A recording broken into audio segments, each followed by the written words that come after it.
Hola gente de YouTube, otra vez en un nuevo video. Pues eh, lo que vamos a hacer hoy es un tutorial de cómo hacer si tienes el celular un dispositivo a bajo volumen y eso que lo pones alto. Lo que tienes que hacer, entrar a la Play Store, buscar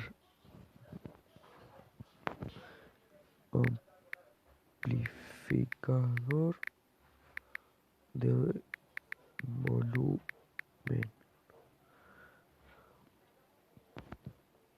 Bueno, así buscan y van así, el tercero, 1, 2, 3, el tercero. Lo instalan, yo ya lo tengo instalado y está.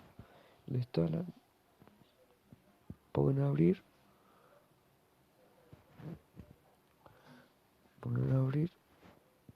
no gracias.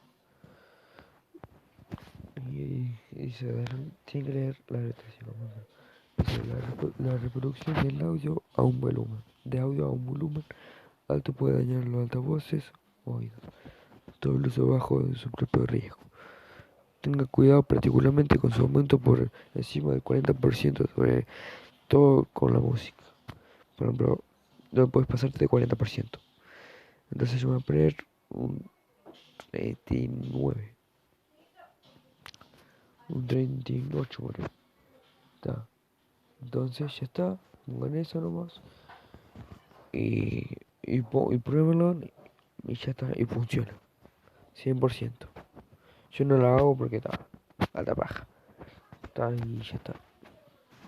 Bueno, si quieren un video diciendo, tipo, poniéndolo tipo a prueba, déjenme por los comentarios.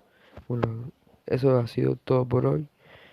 No se olviden de darle like y suscribirse, que me ayuda un montón. Se agradece. Chao.